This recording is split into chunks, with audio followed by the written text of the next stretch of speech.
1941 ജൂലൈയിൽ നാസികളുടെ ഓഷിറ്റ്സ് കോൺസെൻട്രേഷൻ ക്യാമ്പിൽ നിന്നും ഒരു തടവുകാരൻ രക്ഷപ്പെട്ടു.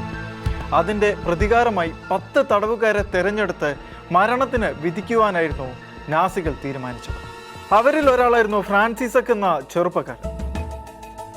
തന്നെ മരണത്തിന് തിരഞ്ഞെടുത്തു എന്നറിഞ്ഞപ്പോൾ ആ മനുഷ്യൻ തൻ്റെ ഭാര്യയും മക്കളെയും ഓർത്ത് അവരെ ഇനി ഒരിക്കലും കാണാൻ കഴിയില്ല എന്ന തിരിച്ചറിവിൽ തകർന്നു. പെട്ടെന്ന് ആ ജനക്കൂട്ടത്തിൽ നിന്നും ഒരു മനുഷ്യൻ മുന്നോട്ട് വന്നു.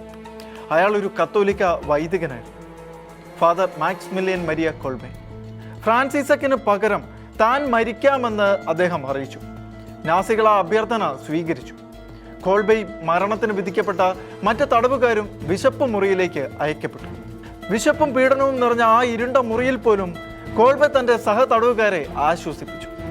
അവിടെ ഭയത്തിൻ്റെ നിലവിളികൾക്ക് പകരം പ്രാർത്ഥനയുടെ ശബ്ദമുയർന്നതായി സാക്ഷികൾ പറയുന്നു. 10 പേരിൽ ഓരോരുത്തരായി മരണത്തിന് കീഴടങ്ങി. ഇനി ഫാദർ കോൾബെ മാത്രം. 1941 ഓഗസ്റ്റ് 14. 2 ആഴ്ചയ്ക്ക് മേൽ വിശപ്പ് മുറിയിൽ കഴിഞ്ഞ കോൾബെ അപ്പോഴും ജീവനോടെ ഉണ്ടായിരുന്നു.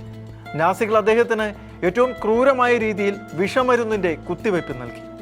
അങ്ങനെയായിരുന്നു അപരനു വേണ്ടി സ്വന്തം ജീവിതം നൽകിയ ആ ക്രിസ്തു ശിഷ്യൻ്റെ ജീവിതം അവസാനിച്ചത്. നാസികൾ കരുതിയത് അവർ ഒരു തടവുകാരനെ ഇല്ലാതാക്കിയെന്നാണ്. പക്ഷേ അവൻ ചെയ്ത സ്നേഹത്തിൻ്റെ പ്രവൃത്തി ഇല്ലാതാക്കാൻ കഴിയില്ല എന്ന കാര്യം അവർ അറിഞ്ഞിരുന്നില്ല. മരണത്തിൽ നിന്നും രക്ഷപ്പെട്ട ഫ്രാൻസിസക് ജീവിതത്തിലേക്ക് മടങ്ങി വന്നു. താമസിയാതെ യുദ്ധം അവസാനിപ്പിക്കുകയും അദ്ദേഹം തൻ്റെ കുടുംബത്തിലേക്ക് മടങ്ങി ഭാര്യയും മക്കളെയും വീണ്ടും കാണുകയും ചെയ്തു. അദ്ദേഹത്തിൻ്റെ ജീവിതത്തിലെ ഓരോ ദിവസവും മറ്റൊരാൾ തനിക്ക് നൽകിയ സമ്മാനമായിരുന്നു.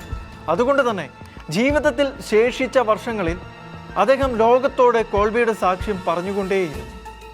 41 വർഷങ്ങൾക്ക് ശേഷം 1982 ഒക്ടോബർ 10 റോമിലെ സെന്റ് പീറ്റേഴ്സ് സ്ക്വയറിൽ ഒരു ചരിത്ര നിമിഷം പിറന്നു. Pope John Paul II Maximilian Maria കോൾബെയെ വിശുദ്ധനായി പ്രഖ്യാപിച്ചു. ആ ചടങ്ങിൽ ഒരാൾ പ്രത്യേകമായി ഉണ്ടായിരുന്നു, ഫ്രാൻസിസക് ഗജൗനിചക്. 40 വർഷങ്ങൾക്ക് മുൻപ് തനിക്ക് വേണ്ടി ജീവൻ നൽകിയ മനുഷ്യനെ ഇന്ന് ലോകം വിശുദ്ധൻ എന്ന് വിളിക്കുന്നത് ആ മനുഷ്യൻ തൻ്റെ കണ്ണുകൾ കൊണ്ട് കണ്ടു. തനിക്ക് പകരം മരിച്ച പുരോഹിതൻ ലോകത്തെ വിശുദ്ധരുടെ നിരയിൽ. ഗജൗനിചകിൻ്റെ ഹൃദയം നിറഞ്ഞു.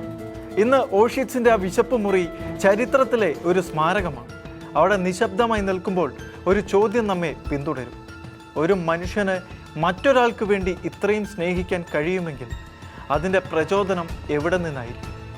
ഒരൊറ്റ ഉത്തരമേ ഉള്ളൂ: പാപികൾക്ക് വേണ്ടി ജീവൻ ബലിയായി അർപ്പിച്ച നസ്രായനായ യേശു ക്രിസ്തു.